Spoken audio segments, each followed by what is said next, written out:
The desert night always carried a strange stillness, the kind that pressed on the ears and made every sound feel heavier than it was. Sophia leaned against the metal railing of the guard tower, her rifle slung across her chest, her eyes never drifting far from the dim glow of the runway below. She had stood in many towers in many corners of the world, but this place felt different. Here the silence was deceptive, a quiet that disguised movement, a quiet that seemed too carefully constructed. Sophia was not a rookie. Her career stretched back years. She had endured mud-soaked jungles, freezing mountains, and broken cities left in ruin. She had worn the scars of combat, both on her skin and beneath it where no one could see. Yet despite her skill and her medals, she was still here, working security rotations instead of leading missions. Decisions made by commanders who valued politics more than instinct had left her sidelined. But Sophia's eyes never stopped noticing what others dismissed. Over the past weeks, she had tracked subtle patterns across the desert edge, figures too far to be shepherds, flashes of glass where no vehicle should be, the lingering echo of a radio frequency too clean to be background static. Most guards ignored it, marking it down as paranoia, but Sophia knew the language of hunters, and someone was watching them just as she was watching the horizon. She adjusted her scope, tracking the faint shimmer of heat against the sand. The F-22 Raptors lined along the base gleamed like trophies under the floodlights, each one a symbol of power and prestige. She thought about how easily such symbols could draw enemies eager to cut them down. Her gut told her that these planes were not just machines tonight, they were targets. Sophia had tried to raise the alarm before. Each time her reports ended up buried under laughter or condescension. Higher-ranking officers smiled politely and told her that the base was secure, that the United States did not need to fear shadows. One even told her to spend less time staring into the distance and more time relaxing. The dismissal stung. But Sophia was used to being unheard. Still, she kept her notes. She marked times and places. She drew rough sketches of movement across the hills. Her small notebook had become a map of intent, patterns that only a patient observer could see. She knew something was coming. The problem was no one wanted to believe it until it would be too late. A warm breeze carried sand against her cheek as she scanned the outer perimeter once more. The lights of the base blurred slightly in the night haze. Behind her, the sound of laughter echoed from the barracks. Soldiers unwinding, unaware of what lurked beyond. Sophia envied them for their ignorance, but hated how their leaders encouraged it. Memories drifted back to her training days. Endless hours of lying in uncomfortable positions, learning to read the wind, learning how to slow her own heartbeat until the rifle became an extension of her breathing. Those lessons were more than just skill, they were survival, and tonight she relied on them as much as food and water. Sophia's father had once told her that soldiers are not remembered for the battles they win, but for the battles they prevent. Those words weighed on her now, because prevention required listening, and she had never felt so unheard in her life. She wondered how many times in history a warning like hers had been ignored, how many tragedies could have been avoided if someone had just paid attention to the quiet voices. The sky above deepened to a darker blue, stars pricking through the veil, and Sophia caught the faint glint of something that did not belong, a reflection, deliberate. She stilled her breath, marking its location against a ridge 3 miles out. Then the glint vanished as if swallowed by the night, a trained hand hiding its mistake. Her chest tightened. She was not imagining this. Whoever was out there was skilled enough to mask movement, skilled enough to know the angles of light. She whispered under her breath a promise that she would not let this slip. She would not stand by while others walked into a trap. Sophia's shift ended an hour later. She climbed down from the tower, her boots crunching softly against gravel. The base seemed calm, ordinary even, yet beneath that calm, she could feel the hum of danger like a storm waiting beyond the horizon. Inside the operations center, she tried again. She presented her notes, her sketches, her observations. The officer on duty barely glanced at them. A dismissive wave of the hand sent her away. No evidence, they said. No confirmation. Not worth alerting command. Sophia felt heat rise in her chest, a fury she buried behind a mask of professionalism. She knew arguing would only make them mock her more. So she walked back into the night, her notebook pressed against her palm like a secret. She looked once more at the F-22s lined in perfect rows, silent giants gleaming under artificial light. She knew the enemy was watching them. She knew those aircraft were bait for something larger. The desert wind grew colder as Sophia made her way back to her quarters. She paused and turned, staring at the ridges one last time. The glint of glass replayed in her mind. Someone was out there, and when they came, she would be ready, even if no one else believed her. Morning arrived over the desert in a wash of pale gold, the kind of light that softened the hard edges of the base and made everything seem safer than it truly was. Sophia stood outside the mess hall with a cup of bitter coffee in her hand. The chatter of soldiers around her carried the easy rhythm of routine. Men and women laughing, talking about home, about weekend plans, about pay raises. No one carried the heaviness that pressed on her chest. She had not slept. The memory of the glint on the ridge had replayed in her mind until exhaustion dulled it. But the unease never left. She could feel the pressure of time tightening, like footsteps drawing closer, even if no sound was yet audible. She studied the faces of her fellow soldiers. Their ease felt like blindness, and she wondered if she was cursed to see what others refused to. Inside the operations center, maps glowed on digital screens. Officers gathered in clusters, trading clipped sentences. Yet when Sophia stepped in with her notebook once again, their focus seemed to blur, as if she were background noise. She spoke calmly about her findings, about repeated movement on the ridges, about frequencies she had intercepted that were too clean to be static, about the risks to the aircraft. The commanding officer, John, a man with polished boots and a polished smile, barely lifted his eyes from his tablet. He listened, but not really. The kind of listening where words pass through like wind through a fence. His tone was sharp but lazy as he told her that patrols had swept the area, that intelligence had no record of an enemy presence, that she was stretching coincidences into paranoia. The conversation ended as quickly as it began. Sophia left with the same notebook clutched tightly, her jaw tense, the dismissal cut deeper each time. She had once respected John, had admired his rise through the ranks, but now all she saw was a man too comfortable in his chair to understand the world outside it. Leadership was supposed to mean vision, and he had none. She decided she would not waste breath on officers who refused to see. Instead, she began quietly reaching out to those who might listen, soldiers she trusted, young ones on patrol shifts, mechanics working near the Raptors, a handful of comrades who respected her eyes and instincts. She warned them in subtle tones, told them to be sharper, told them to keep radios close. If the storm came, she wanted at least some prepared. That night, Sophia returned to her tower. The air smelled of fuel and iron. The floodlights painted long shadows across the sand. She pressed her scope once more toward the ridges.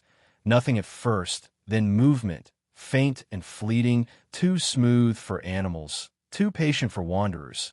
Her heartbeat slowed as her training took over. She noted the angle, the rhythm, the distance. She counted 2, maybe 3 figures, withdrawing with practiced silence. The radio at her belt crackled with a bored voice checking in. She considered reporting what she saw, but she knew the response already. Another dismissal, another smirk.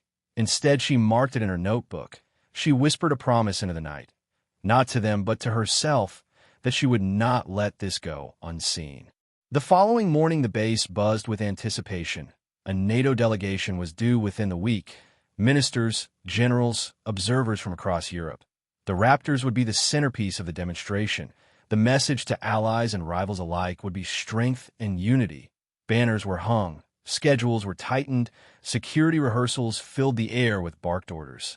Sophia watched it unfold with unease. She saw not celebration, but vulnerability. Every additional official, every camera, every ceremony was another lure for anyone planning chaos. It was a target painted brighter than the sun, and no one seemed to care. She confided her worries to Emma, a young mechanic with grease-stained hands and a sharp mind. Emma had listened quietly as Sophia explained what she had seen. Though she could offer no solutions, she promised she would keep her eyes open in the hangar. It was a small comfort, knowing at least one person trusted her enough to take her fears seriously.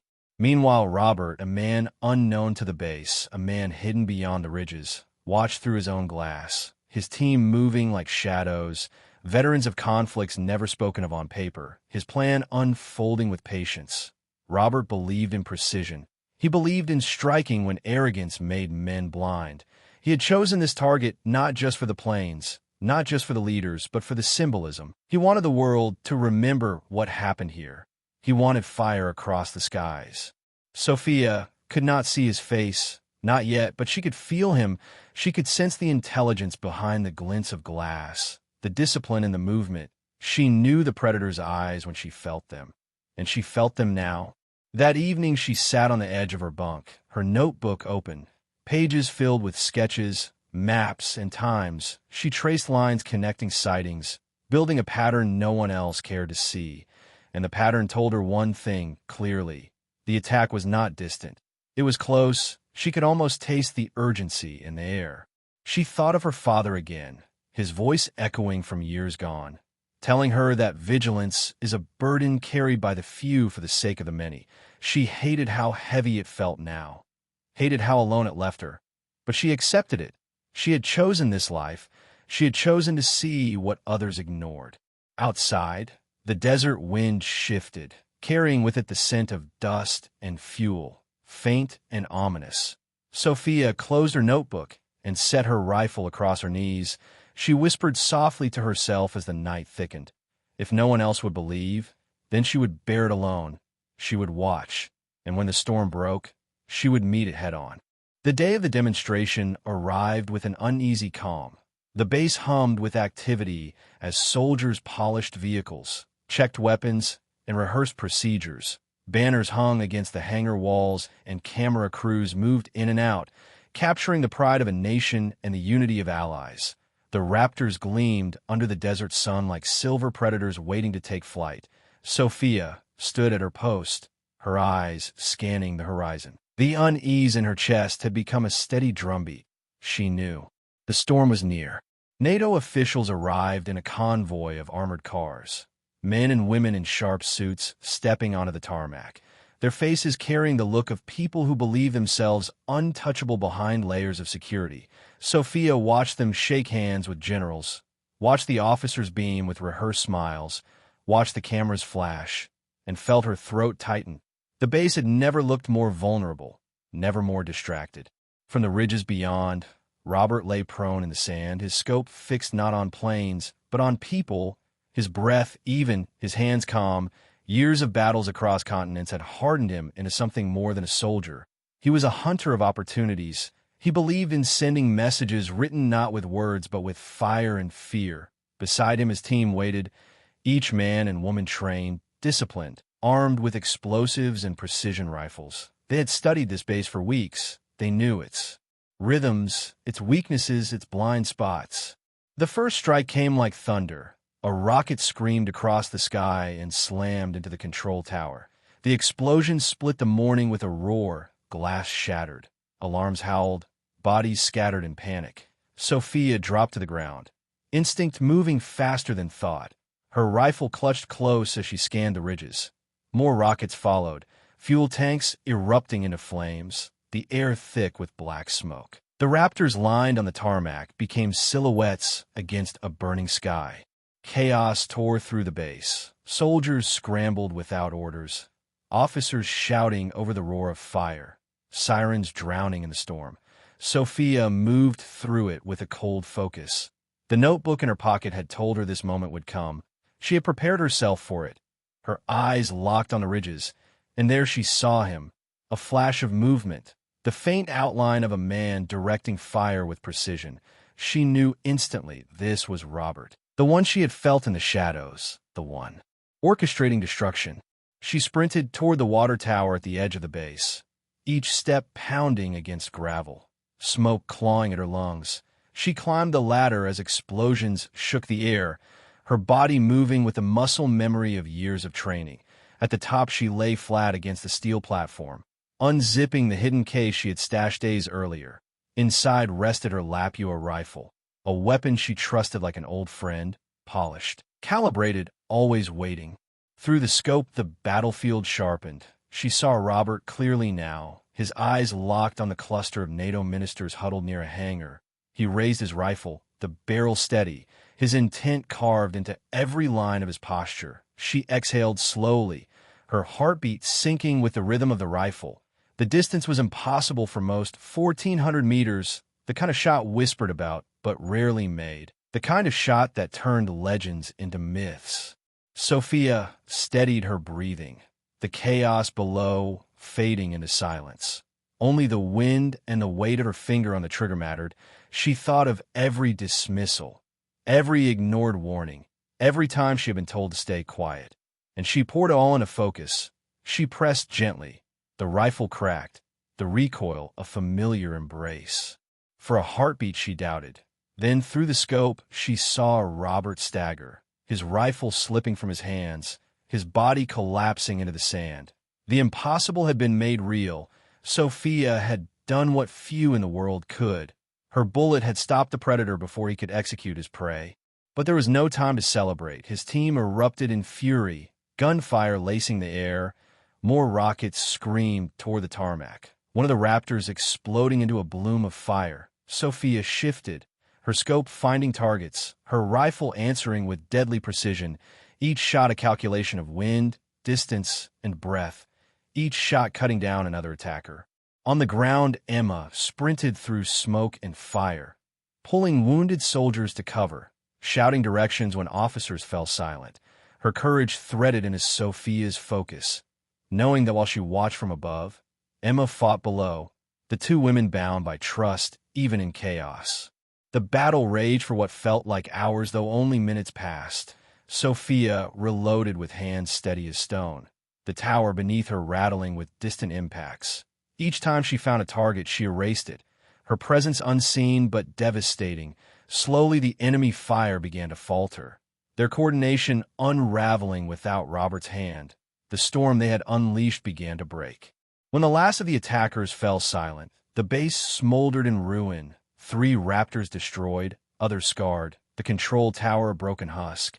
Yet the ministers lived, their convoy intact, their lives carried not by luck, but by the focus of one soldier who refused to be ignored. Sophia lowered her rifle, her chest rising with exhaustion, the weight of what she had done pressing against her shoulders. She had changed the course of the day, perhaps even history. Smoke curled into the sky, sirens wailed, medics rushed, and Sophia remained atop the tower for a moment longer, the rifle across her lap, the horizon still in her sight. She whispered softly into the desert wind that this was not victory, only survival, and survival was only the beginning of what would follow. The battlefield lay in ruin, black smoke rising like torn banners into the pale desert sky. The acrid scent of burning fuel and scorched metal spread across the base. Broken glass crunched under boots. Cries of the wounded echoed between the hangars, and silence fell in strange pockets where men and women stared at the destruction with vacant eyes. Sophia climbed down from the water tower slowly, her body heavy with the weight of exhaustion. Her rifle strapped once more across her back. Every step felt deliberate, as though the ground itself acknowledged what she had done. On the tarmac, Emma moved among the injured, her hands streaked with grease and blood as she pulled bandages tight and carried stretchers, her face set with grim determination. When she saw Sophia approach, she paused for a moment, her expression a mixture of awe and relief. She did not need to speak. Sophia understood. They had both survived a day designed to break them, and together they had helped hold the line. The NATO ministers were escorted away in armored convoys, their faces pale, their carefully composed dignity cracked. Some glanced toward Sophia as they passed. Most did not, their minds already shifting toward reports, toward politics, toward explanations they would have to give their governments. But she cared little for their glances. She cared for the soldiers she had fought beside, the ones who had bled while officers hesitated. Hours later, inside the briefing room, investigators crowded over maps and screens. John, the commanding officer, stood at the front, his polished calm now replaced by unease. He spoke in clipped tones about the attack, about intelligence failures, about the unexpected precision of the enemy. Yet each word rang hollow because everyone in that room knew that warnings had been given, Warnings had been ignored. Sophia sat at the back, her notebook resting on the table, the silence of her presence, heavier than any accusation. Finally, an investigator, Michael, a man flown in from the capital, demanded to see the logs of reports. He traced the chain of command, his voice sharp as he read through files. His eyes landed on Sophia's name again and again. Reports of suspicious activity, requests for heightened security, notes of sightings, each dismissed, each marked as paranoia. The room grew tighter with every page he turned. John shifted uncomfortably, sweat visible at his temple. Michael closed the file and spoke in a tone that cut through the room like steel. The attack could have been blunted. The damage could have been lessened. Lives could have been spared. Had the words of one soldier been taken seriously, his gaze fell on Sophia. And for the first time since the smoke cleared, she felt the weight of recognition, not the hollow recognition of ceremony, but the sharp acknowledgement of truth. The following days blurred together. Cleanup crews combed the base. Repair teams worked through the nights. Funerals were held for the fallen, and each coffin draped in a flag deepened the anger inside Sophia's chest. She thought of every soldier who had trusted their leaders and paid with their lives. She thought of how easily arrogance had silenced vigilance, and she swore again that their deaths would not be ignored. Reports spread beyond the base. Newspapers spoke of the attack. Television broadcasts showed the blackened wreckage of the Raptors. Questions flooded parliaments and congresses. How had such an assault been possible? How had terrorists breached the heart of a military demonstration? Whispers of betrayal and incompetence filled the air, but threaded through those whispers was another voice, quieter but growing, the voice of Sophia's name. The soldier who had seen what others refused to see. The sniper who had made the impossible shot. The woman who had saved NATO ministers from certain death. Back on the base, soldiers began calling her the Watcher. Some said it with reverence, others with unease, but all agreed that without her the fire would have consumed far more. Emma sat with her one evening on the edge of the runway, the two of them watching the sun sink into the horizon. Emma told her quietly that she had given the base more than survival. She had given them proof that vigilance mattered. Sophia did not answer. She only let the silence stretch, heavy but not hopeless. Investigations concluded weeks later. John was relieved of his command. His career ended in quiet disgrace. Others were shuffled to distant posts, but Sophia was called into a different room, this time not to be dismissed, but to be honored. Michael stood there again, his voice measured as he explained what they had decided. Reforms would be written. New protocols ensuring that reports from the field could not be buried under arrogance. Every soldier's observation would carry weight, they called it. The new directives, though among those who remembered the battle, it became known as the Sophia Protocols. She listened with a calm face, though inside she felt the complexity of pride and sorrow. Pride that her vigilance had finally broken through, sorrow that it had taken fire and death for others to learn what she already knew. She accepted no medal, asked for no ceremony. She only asked that the soldiers she had warned be remembered, their names spoken, their families honored, because for her that was all that mattered. That night Sophia walked once more to the edge of the base. The desert stretched endlessly before her, quiet now, but never truly empty. She looked toward the ridges where Robert had lain, where his glass had glinted in the sun. She imagined the silence he left behind. She wondered how many like him waited in other deserts, other cities, other ridges unseen. The world would not rest simply because one predator had fallen. The world never rested. She raised her face to the stars, her rifle slung across her shoulder, her body tired but her eyes still sharp. She whispered a promise to the night, that as long as she breathed, she would remain the watcher, unseen but never absent, ready when others refused to see, because vigilance was her burden, and she would carry it without end. Months passed since the smoke cleared from the desert base, yet the memory of fire and chaos lingered in the minds of those who had survived. Soldiers still spoke in hushed tones of the day rockets split the sky, of the moment leaders nearly fell, and of a single shot that changed everything. Sophia walked through those memories as if they were shadows that trailed her steps. She did not seek them, but they clung to her. reminders that vigilance was both a gift and a curse. She had been offered medals, ceremonies, even interviews for the world to see. But she refused them all. She wanted no podiums, no lights, no hollow speeches about bravery. What mattered to her was quieter. She spent her days training others, young recruits learning how to hold their breath against the weight of a rifle, how to read the wind across the sand, how to let patience guide their eyes until patterns revealed themselves. She told them not to think of themselves as killers, but as watchers, guardians in silence, protectors unseen until the moment of truth. Emma worked beside her often, repairing rifles, instructing in maintenance, her hands always stained with oil and steel. The two women shared an unspoken bond forged in fire. Emma admired her without words. Sophia respected her without needing thanks. Together they built something lasting, a small circle of soldiers who believed that every detail mattered, that every shadow could hide meaning, that to overlook even the smallest sign was to invite disaster. Stories spread beyond the base, across camps and commands, whispered at first, then carried like wildfire. Soldiers in distant posts spoke of the watcher, the one who had seen when no one else would, the one who had struck from an impossible distance and turned chaos into survival. Myths grew around her. Some said she never slept. Others claimed she could see farther than any scope. Some swore she could feel danger before it arrived. Sophia never corrected them. Myths had their place, they inspired vigilance where orders could not. In government chambers, reforms carried her unseen signature. The Sophia protocols woven into training manuals and command structures. No longer could a report be ignored without review. No longer could a soldier's instinct be dismissed as paranoia without consequence. Officers grumbled at first, but in time they learned to respect the new system, for even they knew that arrogance had nearly cost them more than they could afford.